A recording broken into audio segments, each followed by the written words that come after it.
दोस्तों, आप लोग का स्वागत है हमारे चैनल पर। अगर आप बिहार में शिक्षक है, फिर शिक्षक भर्ती की तैयारी कर रहे हैं तो ये वीडियो आपके लिए होने वाला है। तो आपसे निवेदन, हमारे चैनल पर नए हैं, चैनल को फटाफट सब्सक्राइब कर दीजिएगा, वीडियो को लाइक कर दीजिएगा। चलिए इस वीडियो की शुरुआत करते हैं। जैसा कि आप लोग जानते होंगे, बिहार में शिक्षक भर्ती को लेकर कई सारे मामले आते रहते हैं। उसमें से एक सीटेट 90 से कम मामला है, जो कि कई सारे लोगों के हिसाब से गलत है और कई सारे लोगों के हिसाब से सही है। इसमें जो है एक मामला अभी भी माननीय पटना हाईकोर्ट में पेंडिंग है, उसी के बारे में जानकारी हम आपको बता रहे हैं।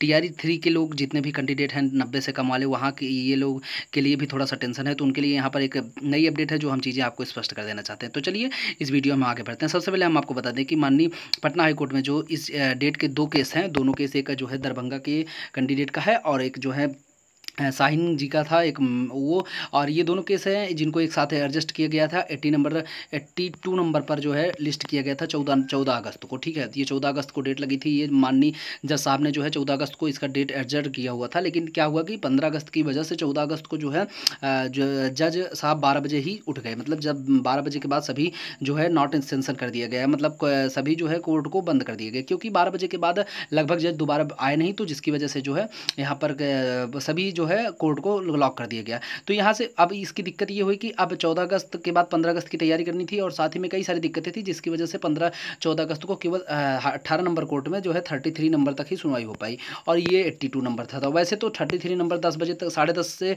11:15 तक 33 नंबर तक सुनवाई हो चुकी थी। तो उम्मीद था कि अगर 2 से 3 बजे तक चलता तो ये 80 नंबर 82 नंबर कोई बड़ी बात नहीं थी, क्योंकि ये आर्डर में था, तो आर्डर वाली चीज़ें जो है 100% देखते।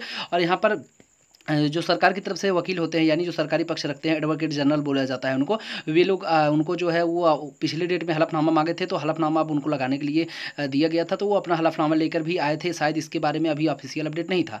तो वो आज अपना, क्योंकि उनका हलफनामा लगा दिया गया है तभी ये डेट लगी है, तो हलफनामा उनका लग चुका है। अब वो क्या लगाए हैं, ये चीज़ें जो है माननीय जज साहब के सामने आएंगे। ठीक है, अब यहाँ पर जो चीज़ें थी कि हम आपको दिखा देते हैं डेट कैसे लगी है, कब।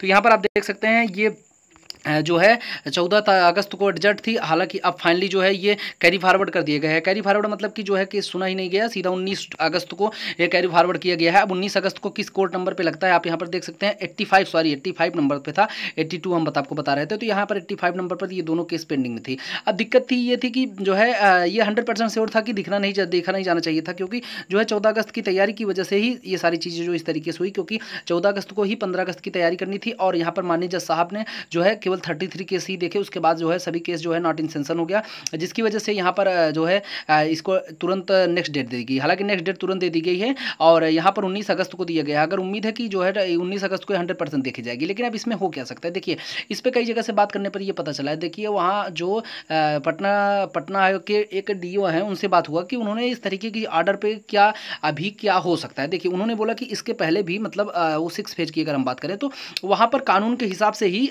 सीटेट 90 से कम अदर स्टेट को भी रखा गया है। तो वो अब यहाँ पर 6 पेज की जो भर्ती हुई थी उसमें साफ तौर पर लिखा गया था कि अदर स्टेट की महिला को सीटेट, मतलब यही नोटिफिकेशन 55% था। तो उसमें क्लेरिफिकेशन मांगा गया। उस समय दरभंगा नहीं, उस समय जो है डिस्ट्रिक्ट थी बेगूसराय की डिस्ट्रिक्ट से जो है एक क्लेरिफिकेशन पत्र लिखा गया था। माननीय जो शिक्षा निदेशालक थे उस समय कोई सिंह जी थे, नाम नहीं याद आ रहा है, तो वे उस समय थे। तो उनको जो है एक पत्र लिखा गया था, जिसके स्पष्टीकरण पर उन्होंने साफ तौर पर बोला था कि अदर स्टेट की कैंडिडेट या मतलब वो सामान्य महिला में ही काउंट की जाएंगी, और इसलिए उनको भी 82 नंबर ही चाहिए। हालांकि ये अनुसूची उस समय जो ये शिक्षा विभाग का जो नोटिफिकेशन था उसमें केवल यही इतना ही लिखा था, 55%। अब देखिए BPSC उस मान लीजिए वहाँ पर BPSC ने नहीं कराया था, वो आपकी सीटेट मतलब जो भी टीचर वहाँ पर नियुक्त किए गए थे वो आपके सीटेट के बेस पर ही किए गए थे, जो कि सीटेट के नंबर पर सिलेक्शन था। तो उसमें जो महिलाएं कार्यरत हैं उसमें कितनी सारी महिलाएं 88-89 नंबर भी कार्यरत हैं, तो उनको कोई दिक्कत नहीं है, क्योंकि देखिए उनका जो है 2 साल का जो उनका कार्यकाल होता है, जिसको कहते हैं जो पर्यवेक्षक कार्य होता है, तो वो उनका पूरा हो चुका है और कोई दिक्कत भी नहीं है। तो फिलहाल वहाँ की, क्योंकि उस भर्ती में जो है वो मामला पूरी तरीके से शिक्षा विभाग ने हैंडल कराया था, और वहाँ पर साफ तौर पर स्पष्ट किया हुआ था कि जो है ये चीज़ें ऐसी नहीं ऐसी हैं। ठीक है, अब आप लोग इतना समझ गए होंगे। लेकिन अब दिक्कत कहाँ पे आ रही है, दिक्कत ये आ रही है कि अभी BPSC ने नोटिफिकेशन दिया, और BPSC ने भी सेम वही एकदम सेम एलिजिबिलिटी पर 55% दे दिया है। ठीक है, अब 55% पर माननीय पटना हाईकोर्ट ने केवल और केवल जो है यहाँ पर जो अदर स्टेट का होता है, अदर स्टेट का जितने भी आरक्षण नियम होते हैं उसके अनुसार यहाँ पर 60% पर के 60% सीटेड के लिए मतलब मान्य कर दिया गया। अब इसके पहले की भर्तियों में 55% लिया गया है, चाहे वो 6 फेज की बात करें या फिर अब देखिए जो जब बीपीएससी नोटिफिकेशन देता है तो बीपीएससी ने चीज़ें पहले से ही क्लेरिफाई कर दी कि देखिए हमको 55% चाहिए अदर स्टेट, जो कि ये नोटिफिकेशन बीपीएससी ने 6 फेज के नोटिफिकेशन को ही पूरी तरीके से स्पष्ट किया हुआ था। चाहे आप अगर देखेंगे तो बीपीएससी का नोटिफिकेशन और 6 फेज का शिक्षा विभाग का नोटिफिकेशन में कोई भी अंतर नहीं है। हालांकि बस इतना ही अंतर था कि जब बीपीएससी ने अपना पहला नोटिफिकेशन जारी किया तो उस समय वहां पर जो है निवास डोमिसाइल लगा दिया गया था, और यहाँ पर फिर बाद में जब डोमिसाइल हटा गया सब कुछ चीज़ें पूरी तरीके से थी। बस वहाँ पर एकेडमिक यानी जो सीटेट था उसको हटा करके यहाँ पर पात्रता परीक्षा की जगह पर सिलेक्शन देने की मुख्य परीक्षा जो है किया गया। बस ये 2-3 चीज़ें जो, हालांकि बस अब वो अलग बात है कि शिक्षा विभाग ने अलग नोटिफिकेशन दिया था और यहाँ पर बीपीएससी ने अलग दिया हुआ है। लेकिन अब दिक्कत ये आई कि बीपीएससी से भी क्लेरिफिकेशन मांगा गया, जिस तरीके से शिक्षा विभाग से मांगा गया। बीपीएससी ने भी आरटीआई के द्वारा ये चीज़ें स्पष्ट की हैं कि हम 55% की बात अदर स्टेट महिला को नहीं कर रहे हैं। अब यहाँ पर देखें ये मामला आरक्षण का नहीं है। पहली बात तो जो आरक्षण के मामले पर जो पटना हाईकोर्ट ने एक आर्डर दे रखा है कि जो 60% का मामला वो अदर स्टेट 60% नहीं हो सकता, क्योंकि वो आरक्षण को टच कर रहा है। ये आरक्षण का मामला नहीं है, ये है क्वालिफिकेशन का मामला। अब क्वालिफिकेशन के मामले में जैसे कुछ लोग इसमें आज दूसरे हिसाब से बातें करें, देखिए कुछ भी हो सकता है, ये नहीं है कि हम 100% सियोरिटी के साथ कर रहे हैं कि कुछ भी होना हो। लेकिन देखिए यहाँ पर अब पटना हाईकोर्ट ने जब ये चीज़ों को दोबारा से क्लैरिफाई किया, पहले ही दिन जब एडवोकेट जनरल के सामने जनरल जी ने इस मामले को रखा था तो वहाँ पर माननीय जज साहब ने तकरीबन 41 मिनट तक मामले पर सोचा, तो उसके बाद कहीं जाकर, क्योंकि अगर उनको खारिज जैसी या डिस्पोज करने की चीजें होती तो इस पटना हाईकोर्ट के चैलेंज को ही डिस्पोज करवा देते तो उसको कोई दिक्कत नहीं होता था।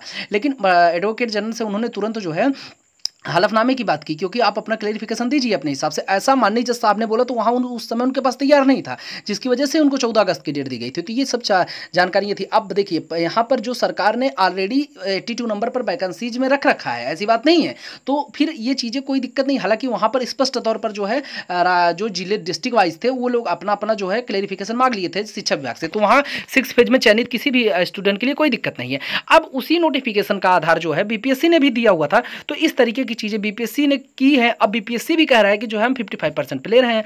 तो ये तमाम चीज़ें हैं जो कि अभी क्या हो सकता है, क्योंकि देखिए कई सारी चीज़ें हैं, नोटिफिकेशन के हिसाब से ये सभी कैंडिडेट वैलिड हैं।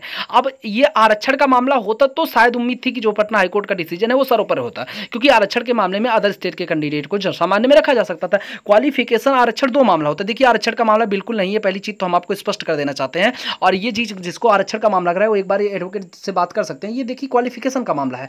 अब यहाँ पर क्वालिफिकेशन शिक्षा विभाग अपने हिसाब से किसी भी क्वालिफिकेशन को मान्य कर सकता है अगर वो उसके हिसाब से सही है, ठीक है। अब यहाँ पर जो शिक्षा का मेन मैटर निकल के आता है, अगर ये माननीय पटना हाईकोर्ट ने इस चीज़ को स्पष्ट तौर पर कर दिया कि ये जो है ये आरक्षण का मामला नहीं है, ये क्वालिफिकेशन का मामला है, और बीपीएससी भी इस चीज़ को स्पष्टफाई कर रही है कि देखिए हमने जो है 55% अदर स्टेट के कैंडिडेट को सबके लिए बोला हुआ है। तो अब यहाँ पर चीज़ें बदल सकती हैं। अब जो डीओ से बात करने पर वहाँ उन्होंने साफ तौर पर बताया कि देखिए इस मामले पर हम लोग तब तक कुछ नहीं कर पाएंगे जब तक कोई ऑर्डर नहीं आता है, यानी कि सब चीज़ें अब माननीय कोर्ट पर ही आधारित होने वाली हैं। तो अगर यहाँ से कोर्ट का जजमेंट चेंज होता है या फिर कोर्ट ने इसके विपरीत कोई जजमेंट दे दिया तो वो जो है TRE 3 तक के कैंडिडेट को कोई दिक्कत नहीं होने वाली। फिर TRE 4 का नोटिफिकेशन में अगर यहाँ पर क्वालिफिकेशन बदला जाएगा तो ही कुछ हो सकता है, ठीक है। अब ये चीज़ें आप लोग स्पष्ट कर लीजिए कि अगर ये केस जो है 19 अगस्त को क्लियर हो जाता है तो TRE 3 तक के कैंडिडेट को कोई दिक्कत नहीं। उसके बाद अब किस तरीके का नोटिफिकेशन आएगा वो अलग चीज़ें हैं।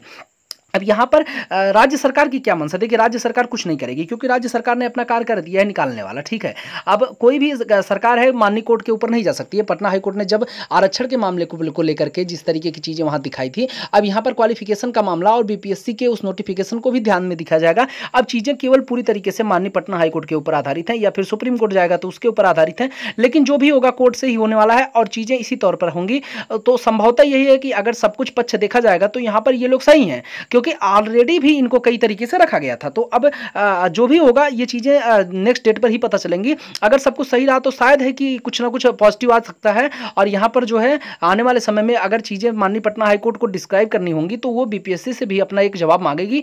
और जो है क्योंकि पटना हाईकोर्ट ने ऐसे कोई डिसीजन को इस तरीके से चैलेंज करके जो है क्योंकि उतना लॉन्ग समय तक किसी केस को पढ़ने के बाद जो है यहाँ पर हलफनामा जो एडवोकेट जनरल से मांगा गया था उस चीज़ों को थोड़ा ध्यान में देने वाली बातें, ऐसे वो आसान नहीं है। हालांकि चीज़ें जो भी होंगी हम आपको बता देंगे। अभी फिलहाल की स्थिति में यही है कि डेट जो है 19 अगस्त को फॉरवर्ड कर दी गई है। ये 15 अगस्त की संपूर्ण तैयारियों की वजह से ही ये अपना स्वतंत्रता दिवस की ही वजह से थोड़ा सा जो है डिले हुआ है। अब ये जो 17 अगस्त को ही क्योंकि सुना जाएगा, क्योंकि बीच में संडे भी है और सैटरडे भी है, तो थोड़ा सा वहाँ पर कार्य कम होते हैं, तो सीधा आपको जो है 19 अगस्त को अब इसके बारे में अगली डेट लगी हुई है। तो आपसे निवेदन है चैनल को फटाफट सब्सक्राइब कर दीजिएगा, जैसे ही कोई अपडेट आएगा हम आपको सबसे पहले बता देंगे गाइस। Thank you.